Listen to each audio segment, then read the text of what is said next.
اعوذ باللہ من الشیطان الرجیم بسم اللہ الرحمن الرحیم سامعین و ناظرین کرام السلام علیکم ورحمۃ اللہ وبرکاتہ۔ آج کا مضمون بچوں میں اچھی عادات پیدا کرنے کے بارے میں ہے۔ عام طور پر والدین ایسے مضامین کو سرسری نظر سے دیکھتے ہیں۔ وہ یہ سمجھ رہے ہوتے ہیں کہ تربیت اولاد کے مضمون میں پیش کردہ نکات ایسے نکات ہوتے ہیں جن سے ہر آدمی واقف ہوتا ہے، مگر حقیقت یہ ہے کہ تربیت اولاد کا ہر مضمون انتہائی اہم ہوتا ہے۔ گو والدین کے لیے یہ عام سا مضمون بھی ہو، پھر بھی بعض امور کی اور زیادہ اہمیت واضح ہوتی رہتی ہے اور کئی ایک امور کی یاد دہانی ہوتی رہتی ہے۔ آج کے مضمون میں بچوں میں اچھی عادات پیدا کرنے کے بارے میں بات کی جا رہی ہے۔ عادات سے کردار تشکیل پاتا ہے اور ہر انسان اپنے کردار کے مطابق دین اور دنیا میں مقام پاتا ہے، اس لیے عادات کا مضمون بہت اہم ہے۔ بچپن کے زمانے میں آسانی سے بچوں میں اچھی عادات پیدا کی جا سکتی ہیں۔ اگر خدا نخواستہ کوئی بری عادت پیدا ہو رہی ہو تو اسے آسانی سے دور کیا جا سکتا ہے۔ اس حقیقت کو اس مثال سے واضح کیا جا سکتا ہے کہ ایک پودا جو ابھی چند دن کا ہوتا ہے، ایک بچہ بھی آسانی کے ساتھ اسے اکھیڑ کر پھینک سکتا ہے، اس لیے چھوٹے پودوں کی بہت حفاظت کی جاتی ہے۔ لیکن جب ایک پودا جڑ پکڑ لے تو پھر اسے آسانی سے اکھیڑا نہیں جا سکتا۔ یا پھر ایک درخت کی سرسبز چھوٹی چھوٹی شاخوں کی مثال سے اس حقیقت کو جانا جا سکتا ہے یہ کہ سرسبز چھوٹی چھوٹی شاخوں کو آسانی کے ساتھ کسی طرح بھی موڑا جا سکتا ہے۔ ایک باغبان پودوں اور درختوں کی شاخ تراشی کرتے ہوئے اپنی منشا کے مطابق بعض پودوں اور درختوں کو ایک شکل دیتا چلا جاتا ہے، لیکن جب وقت پر شاخ تراشی نہ کی جائے تو پھر ان شاخوں کو حسب منشا شکل نہیں دی جا سکتی، کیونکہ کچھ عرصہ کے بعد ان شاخوں میں لچک نہیں رہتی۔ ان شاخوں کو توڑا تو جا سکتا ہے مگر حسب منشا موڑا نہیں جا سکتا۔ یہی حال بچوں کی بچپن کی تربیت کے بارے میں ہے۔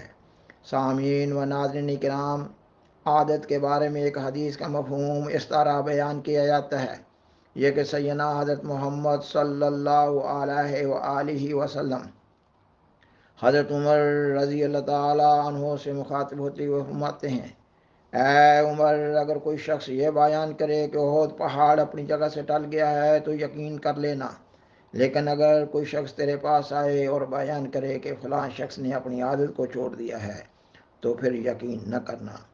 انبیاء علیہ السلام کے ذریعہ جو تبدیلی پیدا ہوتی ہے اسے انقلاب کہتے ہیں۔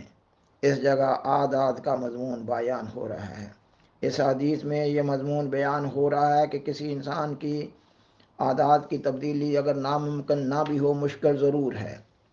پختہ عادات کو آسانی سے تبدیل نہیں کیا جا سکتا۔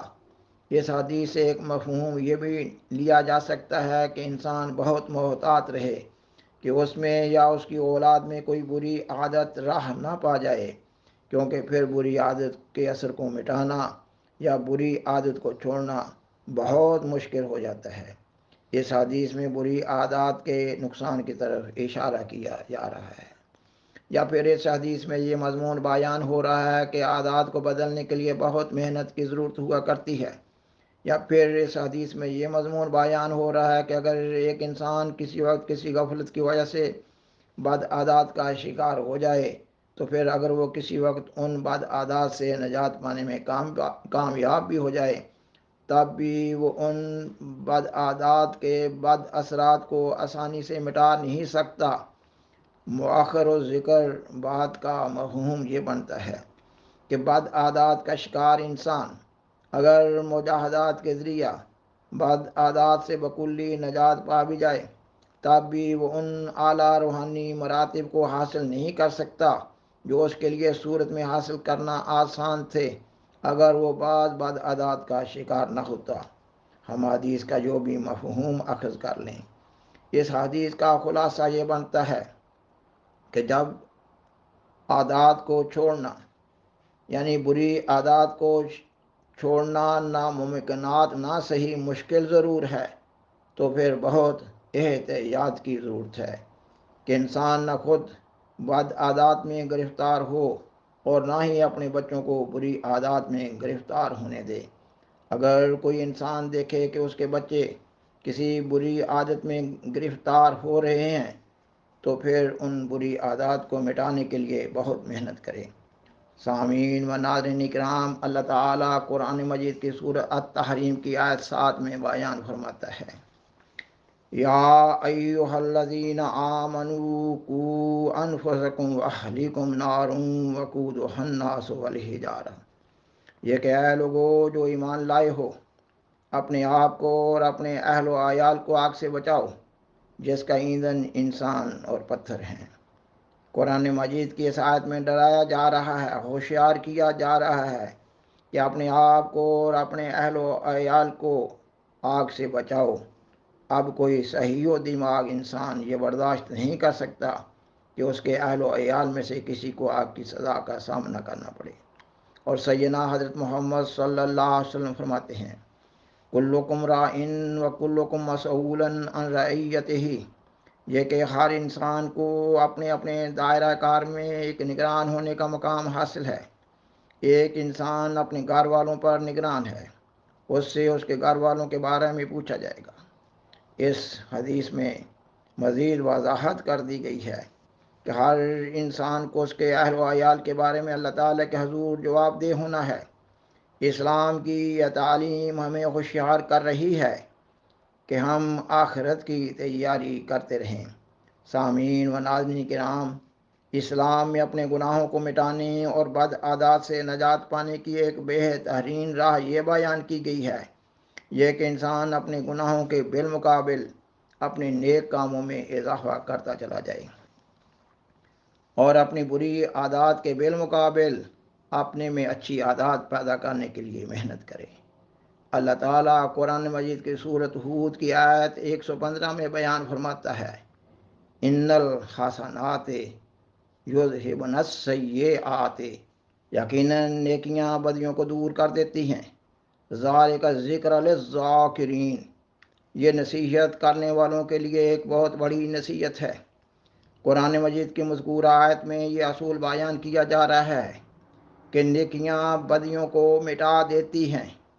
بری عادات کے بجائے اچھی عادات پیدا ہوں گی تو ایک انسان نیک کام سر انجام دینے لگے گا۔ اور پھر اس آیت میں تربیت کا ایک بہت بڑا نقطہ بیان فرمایا گیا ہے۔ اس آیت میں تربیت کا ایک بہت بڑا نقطہ بیان فرمایا گیا ہے کہ ہر نصیحت کرنے والوں کے لیے یہ ایک بہت بڑی نصیحت ہے، یعنی یہ کہ جو لوگ اپنے دل میں تڑپ رکھتے ہیں کہ دوسرے لوگوں کی اصلاح ہو، وہ اس نسخہ کو آزمائیں۔ وہ گناہوں میں گرے ہوئے لوگوں اور بد عادات میں گرفتار لوگوں کو گناہوں اور بد عادات کے بالمقابل نیک کام کرنے اور اچھی عادات پیدا کرنے کا پروگرام دیں۔ یعنی لوگوں کو یہ تلقین کرنے کے بجائے کہ یہ برا کام ہے اسے چھوڑ دو، یہ بری عادت ہے اسے چھوڑ دو، بلکہ چاہیے کہ حکمت کے ساتھ ان لوگوں کو جن کی اصلاح مطلوب ہے نیک کاموں کے کرنے اور اچھی عادات کو اپنانے کا پروگرام دیں۔ اور یہ نسخہ تربیت اولاد کے لیے بھی ایک کامیاب ہتھیار ہے۔ یہ کہ اگر ایک انسان یہ دیکھے کہ اس کی اولاد یا اس کا کوئی بچہ بری عادت کا شکار ہو رہا ہے تو بجائے اس بچے کو نصیحت کرنے کے کہ بری عادت چھوڑ دو، اسے اچھی عادات اپنانے کا پروگرام دے، یعنی اسے اچھے کاموں میں پہلے سے زیادہ مصروف کر دے۔ سامعین و ناظرین کرام، خاکسار خیال کرتا ہے کہ بچوں میں بری عادات کی جگہ اچھی عادات پیدا کرنے کے لیے یہ ایک واقعہ بیان کرنا ضرور فائدہ مند ثابت ہو سکتا ہے۔ ایک بزرگ اپنے محلے کے ایک شرارتی لڑکے کو اکثر سمجھایا کرتے تھے کہ وہ بری عادات کو چھوڑ دے، مگر وہ لڑکا کوئی نیک اثر قبول نہ کرتا تھا۔ ایک دن وہ بزرگ مسجد میں اس وقت آئے جب کہ مسجد میں صرف ایک نمازی نماز پڑھ رہا تھا۔ اس نمازی کا جوتا جوتوں کی جگہ پڑا ہوا تھا۔ اس بزرگ نے اس شرارتی لڑکے کو دیکھا کہ وہ جوتے کے اندر کوئی چیز رکھ رہا ہے۔ اس لڑکے نے جوتے میں کوئی چیز رکھی اور ذرا دور ہٹ کر اوٹ میں کھڑا ہو گیا۔ وہ بزرگ اس جوتے کی جگہ گئے اور جوتے کو دیکھا تو اس میں کانٹے تھے۔ اب وہ بزرگ ان کانٹوں کو ہاتھ میں پکڑے ہوئے اس شرارتی لڑکے کے پاس گئے اور کہا کہ تم نے یہ کانٹے اس لیے رکھے ہیں کہ وہ نمازی جب جوتا پہنے گا تو اسے کانٹے چبھیں گے اور تم لذت محسوس کرو گے۔ میں آپ کو اس کے متبادل ایک پروگرام دیتا ہوں۔ اس بزرگ نے یہ کہتے ہوئے 10 روپے کا نوٹ اس لڑکے کو دیا۔ سستا زمانہ تھا، یہ ایک اچھی خاصی رقم تھی۔ بزرگ نے کہا کہ یہ 10 روپے کا نوٹ اس کے جوتے میں رکھو اور پھر میرے پاس واپس آ جاؤ۔ اس لڑکے نے ایسا ہی کیا۔ نمازی نے نماز مکمل کی اور جب جوتا پہننے لگا تو اسے محسوس ہوا کہ اس کے جوتے کے اندر کوئی چیز ہے۔ وہ جھکا اور 10 روپے کا نوٹ اپنے ہاتھ میں لیا اور اسی جگہ سجدہ ریز ہو گیا۔ اس بزرگ نے اس لڑکے سے کہا کہ آئیے اس کی طرف چلتے ہیں۔ جب وہ دونوں وہاں پہنچے تو وہ شخص سجدہ میں پڑا رو رہا تھا۔ اس کی ہچکیوں اور سسکیوں میں سے یہ آواز سنی جا سکتی تھی۔ وہ کہہ رہا تھا، اے خدا، تو بڑا کرم کرنے والا ہے، دعائیں قبول کرنے والا ہے۔ مجھے ہی دعا کرنی نہیں آتی تھی، ابھی میں نے دعا کی کہ میرے گھر کا آٹا دال ختم ہو چکا ہے، میرے بچے بھوکے ہیں۔ اے خدا، تیرے سوا کس سے مانگوں؟ ابھی ابھی دعا کی اور فوراً اے اللہ تو نے میری دعا سنی اور قبول کی۔ سبحان اللہ، تو بلند شان والا ہے۔ اس بزرگ نے اس لڑکے کو وہاں سے ہٹ جانے کا اشارہ کیا اور جب وہ ذرا اس انسان سے دور ہٹے تو بزرگ نے اس لڑکے سے کہا کہ اب لذت اٹھاؤ۔ یہ وہ لذت ہے جو دائمی ہے اور نتیجہ خیز ہے۔ وہ پہلے والی تمہاری سوچی ہوئی لذت تباہ کن تھی۔ اور کہا کہ اپنی لذت کا دھارا تبدیل کر لیں، اور پھر اس لڑکے کی اصلاح ہو گئی۔ اسی طرح ایک بزرگ نے خاکسار سے بیان کیا کہ اس نے دیکھا کہ اس کا ایک بیٹا جب اپنے کمرے میں تنہا ہوتا ہے تو اس کے گانا گنگنانے کی آواز آتی ہے۔ وہ بزرگ کہتے ہیں کہ انہوں نے سوچا کہ اگر انہوں نے اپنے بیٹے سے یہ کہا کہ گانا نہ گایا کرو تو وہ شرمندہ ہوگا اور ہو سکتا ہے کہ وہ اس عادت سے نجات بھی حاصل نہ کر سکے۔ انہوں نے اپنے بیٹے سے کہا کہ مجھے معلوم ہوا ہے کہ تمہاری آواز بہت اچھی ہے، یہ لو میں تمہیں در سمین یعنی حضرت مسیح موعود علیہ السلام کی نظموں کی کتاب دیتا ہوں۔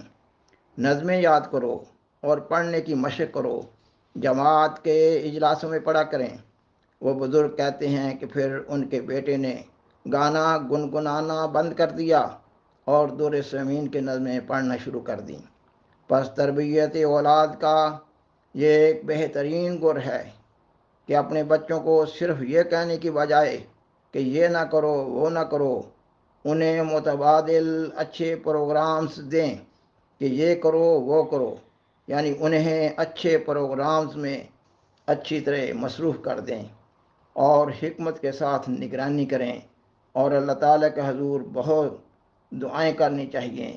اصل دعائیں ہی ہیں جو اللہ تعالیٰ کے فضل کو جذب کرتی ہیں۔ سامعین و ناظرین کرام، بالآخر درخواست ہے کہ اس پروگرام کو دوسروں سے شیئر کریں اور از راہ کرم اس چینل کو سبسکرائب کریں۔ جزاکم اللہ تعالی احسن الجزا وآخر دعوانا ان الحمد للہ رب العالمین۔ شکریہ۔